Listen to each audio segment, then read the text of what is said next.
Well, Buckeye fans, Michigan fans, are you nervous yet? The college football world is buzzing as we head into the game. Just less than 24 hours from now, and to post this, and we're less than 24 hours away. Ohio State and Michigan both throttled their competition last Saturday. Rutgers, Maryland stood no chance, and now they're staring down each other with everyone talking about the Ohio State defense and the Michigan offense. Of course, the other stuff too, but that's the big conversation in this one. One reason why is because over the last couple of weeks, Ohio State's defense looked a little predictable, you might be able to say. Vanilla, even. I mean, by their standard. I'm not talking by, Rutgers standard or anything like that. Solid, but not flashing, the full bag of tricks that we've come to expect from the Matt Patricia crew this year against Minnesota, Texas, and some of the teams that we really saw it flash against. That did change a little bit, though, against Rutgers, and now we've seen some intriguing chatter from a former Ohio State star on X who's hinting at a whole new level coming to the big house tomorrow. Before we unpack it, though, if you're new here, please do just show us some love. Diving deep into the Big Ten breakdowns here, like this one. Do me a solid, hit that like button, subscribe, drop a comment, just let me know you're here. Would really appreciate that, and subscribe if you haven't already, because right now we're pushing to 5,000 subscribers by the end of the year. And if you could give us your support, it would mean the world, and it would really help give us the inspiration to keep cranking out videos, keep trying to figure out content, information for you guys, and deliver it to you. So calling out the real stories, the real things going on in the Big Ten. When we get more support, we do more of that stuff. So anyways, yesterday on X, well, Thursday, I suppose, on X, former Ohio State linebacker Bobby Carpenter, who is deeply connected to the Ohio State program, dropped a post that everyone is talking about a little bit. He said, and I quote, "Can't wait for Matt Patricia and the OSU defense to be on full display for the nation during the next 2 months." End quote. If you're an Ohio State fan, that has got you absolutely buzzing, thrilled with what you're hearing. Because, of course, last year we saw Ohio State unload everything in the playoffs. They were very conservative against Michigan. Some of it game plans, some of it with how things went in the game as well. And people wanted to wanted that unloading to start against Michigan and not just in the playoffs. It sounds like Bobby is saying that we might see the playoff Buckeyes early, with Bobby saying that this, and the Buckeye players are also saying that every game from here on out is for, quote, hardware, which of course they're talking about gold pants that have eluded them for the past half a decade now, the Big Ten championship trophy, and playing in the playoffs for the national championship. We've seen Ohio State's defense rack up stats all year long, holding every team that they faced under 17 points, forcing turnovers left and right. But lately, ever since Penn State, it's felt like they've been coasting a little bit, kind of going in their base cover three, not mixing it up as much. And Rutgers was the first real passing offense test that they've seen in a little bit. And you can see Patricia dipping back into his toolbox.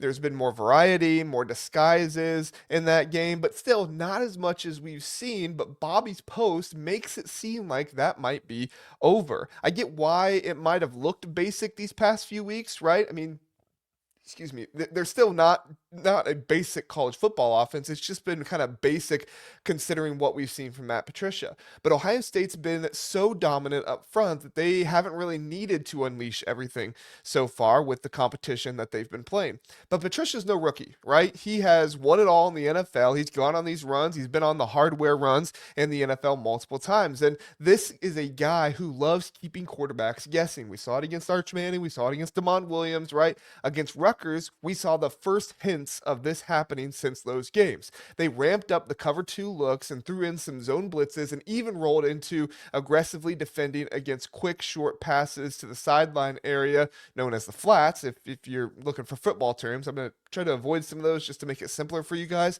But it's a variation of the standard cover two defense that aims to confuse the quarterback and force turnovers. Remember that stretch where Rutgers was trying to line up three wide receivers on one side of the field field, and then sent all those receivers and sometimes a running back too into the same area with their passing routes, it was intentionally done to try and create an overload and confuse the Ohio State defense. Ohio State showed single high pre-snap and then bailed to cover two post-snap with Jermaine Matthews locking down the flat and Caleb Downs playing that robber role kind of like on the hook and curl zone defense there, where it forced Ethan Kaliak-Manis into a check down that eventually got stuffed. That was the masterful complex defense we saw to begin the season. It's still there, obviously. We just haven't seen it as much lately. And it's perfect timing, too, for Michigan because Bryce Underwood, he's a stud freshman quarterback. Look, as much as I have, not been I have been critical of Bryce Underwood this season and the coaching he's got. He's still somebody with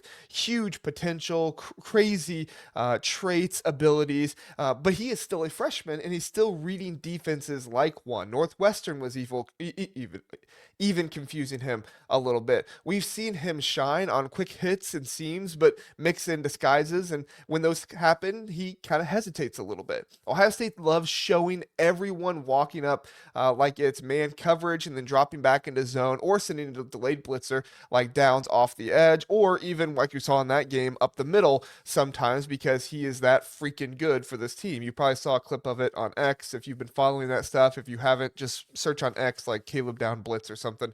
You're going to find it, what I'm talking about there. Against Rutgers, we saw a beauty play where it looked like cover one with Downs all the way from the slot corner spot. He timed the snap count absolutely perfectly. It doesn't work if you don't do that coming from the slot spot there, and he gave him a gap blitz. Downs comes free. Caden Curry drops into a hook, and it was over as soon as the ball was snapped. This is going to be perfect for Michigan if they utilize something like this, since Underwood bails the pocket a ton as well. This is one of the reasons why I keep bringing up Arvell Reese this week. He's going to be huge in trying to spy again, but remember, when Reese is spying, it's not like a normal spy. His trigger is absolutely elite, and he has been the Achilles heel for mobile quarterbacks like Damon Williams and Parker Navarro this season. They're going to have Reese hang back and drop a lot into coverage to kind of bait Bryce into a scramble. And then as soon as Bryce picks the side he's going to, they're going to release Reese to come downhill and crash into Bryce Underwood. It's not about sacking him every single snap. It's more about forcing some of those off-platform throws we've watched Underwood's, kind of sail high when pressure creeps in. And remember that pick six against, or it was a near pick six against Maryland. He had a guy in his face. His feet were happy. The ball floated up there. If it's not Reese, Ohio State's edge rusher, Caden Curry, who I just mentioned earlier, can make that happen without over blitzing as well. Now, let's talk about the run game, because this is a very important part of Michigan's offense, because Michigan lives and dies by it. They're an inside-outside zone squad, stretch plays, duo concepts to get doubles on the nose, but Ohio State utilizes what's called a penny front, which is basically just means they only have one down lineman or one defensive lineman on the field. That is going to be a nightmare for Michigan's young offensive line, who's starting 3 redshirt freshmen. They aren't going to have easy double teams to get to, and it's going to be really hard to identify where the blocks need to go against the penny front. Caden McDonald lags backside, slanting away from combo blocks, and the O-line, who is kind of a bit undersized a little bit because they are young, up the middle, they're going to have some troubles.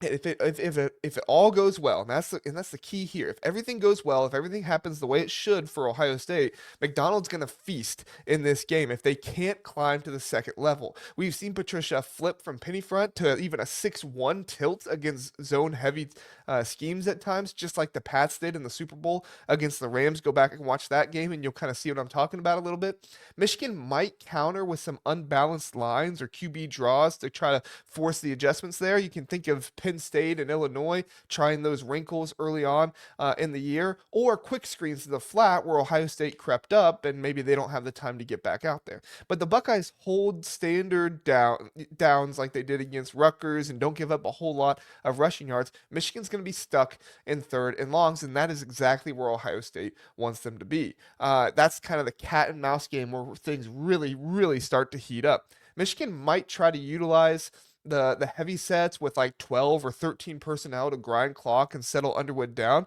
but Patricia's handled it before, mixing in Tampa 2 with 3 linebacker looks. That's where I think you could see Peyton Pierce a little bit in this game to really come in and be that third linebacker, or you could see just Caleb Downs drop down and be the third linebacker sometimes as well. Probably can't do that in the NFL with his size, but he can do it here in college very well. But against Rutgers, we saw combo coverages: man on the front side, cover 2 invert on the back side for a bracket on the slot. Perfect for shadowing Andrew Marsh, who's been Underwood's security blanket lately this season. I think he just had 189 yards or something like that last game. I fully expect to see Davison Igbinosun on Marsh when he's on the outside. Davison Igbinosun has the speed and the ball skills to be an elite corner, and he's really fixed his holding this season. We'll see if that continues this game. But their best bet might be to try and slot Andrew Marsh instead. Lorenzo Styles might still be out, and the nickel rotation has been sporadic with Bryce West and Jermaine Matthews both being utilized there. Styles coming back would be huge for this team as he flips between safety and boundary, freeing Downs to roam around the field a little bit more. Either way, no one's getting free on all these sail routes or weak floods without a fight.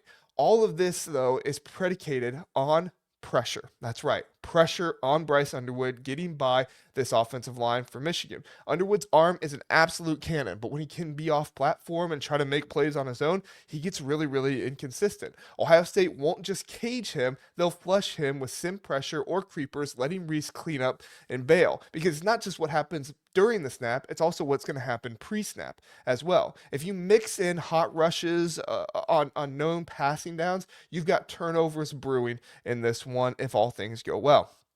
Michigan might quick game it a little bit, hitches, seams, beat the cover 3, but Patricia's disguising better now, and he will show too high, drop demand, or vice versa type of looks. Reroute those tight ends at the stem, and Underwood's easy reads turn into chaos. So the bottom line is this. This isn't about reinventing the wheel. This isn't about seeing the most complex NFL defense we've ever seen. It's about evolution. The defense finally showed some more evolution against Rutgers. Against Michigan's physical but predictable attack, that variety could be the difference. McDonald's plugs the gaps. Reese destroys the blocks on the edge. Spies Underwood, Downs, and Igbinosun out there trying to erase Marsh. If all of those things happen the way they should, Ohio State's going to win this game big time. But that's the biggest question, right? Is Ohio State going to do this as they should? Truly looks like now that this is the time for Ohio State's defense to fully unlock their NFL bag. But what do you think? Buckeye Nation, is the schematic edge that finally is this the schematic edge that finally buries Michigan's streak? Or does Michigan grind out another classic? Will Ohio State do what they should do? Drop your takes in the comments. Love hearing from you guys. Really appreciate it. And if you're fired up for more breakdowns, hit that like button, subscribe, and turn on notifications. We'll be back soon with the latest.